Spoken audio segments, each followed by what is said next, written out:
Ni amakuru ngiye kukugezaho aka kanya mu karere ka Muhanga ndetse ndibuze gukomeza no ku mugore cyangwa se umubyeyi wishwe urw'agashinyaguro warokotse Jenoside yakorewe Abatutsi. Umuryango Ibuka uharanira inyungu z'abarokotse Jenoside yakorewe Abatutsi umwaka w'igihumbi kimwe magana cyenda mirongo icyenda na kane wamaganye ibikorwa byibasira abarokotse Jenoside yakorewe Abatutsi nyuma y'ubwicanyi bwakorewe Nyirangirinshuti Tereza y'imyaka 67 wo mu karere ka Nyamasheke. Uyu mukecuru wari umupfakazi wa Jenoside yasanzwe mu cyumba araramwo yishwe arw'agashinyaguro mu ijoro rishira ku wa gatandatu tariki ya 17 Gicurasi 2025. Hahise hafatwa abantu batandatu bakekwaho uruhare mu rupfu rw'uyu mukecuru.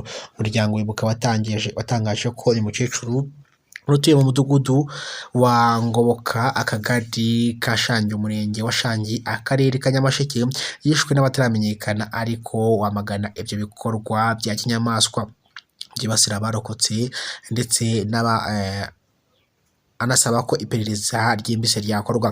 Mu butumwa yanyujije ku mbuga nkoranyambaga, Ibuka yagize ati umuryango Ibuka wamaganye ibyimazeyo ibikorwa byibasira abarokotse Jenoside yakorewe Abatutsi. N'amakuru njye kugeza kuri Kidasamuna Movie nyarugamiro hageze ukandi kuri subscribe.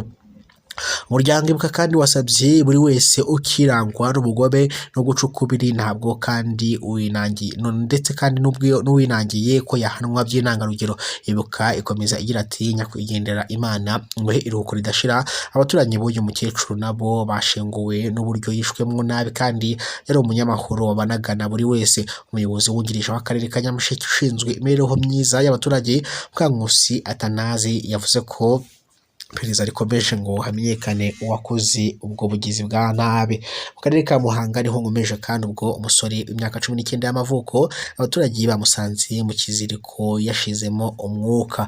Amakuru uyu musore yabanaga na nyirakuru babanaga yari atuye mu mudugudu wa Nyamitanga akagari ka Kinyinya umurenge wa Muhanga mu karere ka Muhanga.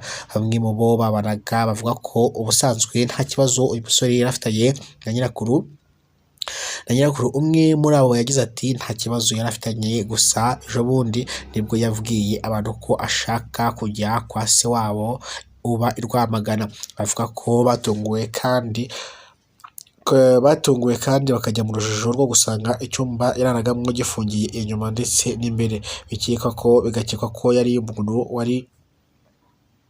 Bigakekwa ko hari umuntu bari kumwe waba waramufungiye inyuma.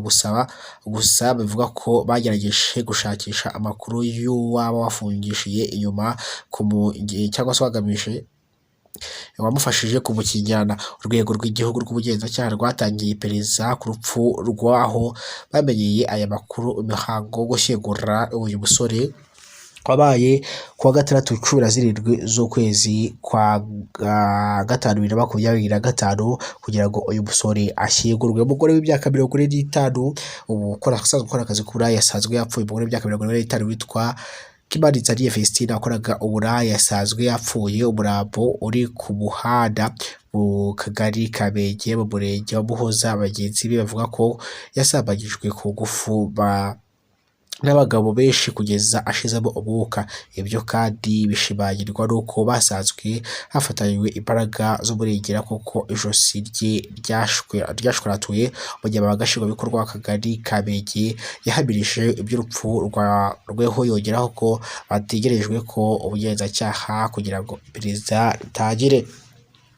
Ku isaha 11 zo mu gicuku cyo kuwa gatandatu nibwo umunyamakuru w'igitangazamakuru cya Kidasamuna Movie yari yageze mu kagari ka Benge mu murenge wa Muhoza mu karere ka Musanze, aho nyakwigendera Kimarizariye Festina wari uzwi nka Nyirasafari yari atuye ndetse yararyamye mu mavide ryo ku muhanda. Bagenzi be ari nabo bamugezeho bwa mbere basubiriyemo umunyamakuru uko byari byagenze nuko bimeze saa 3 z'ijoro. Ubwo yagize ati ntabwo ari urupfu rusanzwe uko ibintu bimeze, baramurongoye bamukorera ibintu bibi kuko umubiri we wose wari wuzuyeho ibisebe. Uzi impamvu se? Ibyo byose ubusa bwose byari biri hanze kandi jyewe ngo mubona yari yambaye ikanzu n'igitenge. Ubu aka kanya yambaye ikanzu gusa nta gitenge, umubiri wose ibisebe ku gitsina, hariho ibisebe baramusambanyije ku ngufu barangije baramwica, undi ati ntiyari arwaye yari muzima nta kibazo na kimwe yari afite, bakaba bari kumusabira ubutabera. Rero dusubire ikibarimo ibyo kurya amafaranga ari ubuzima buzima.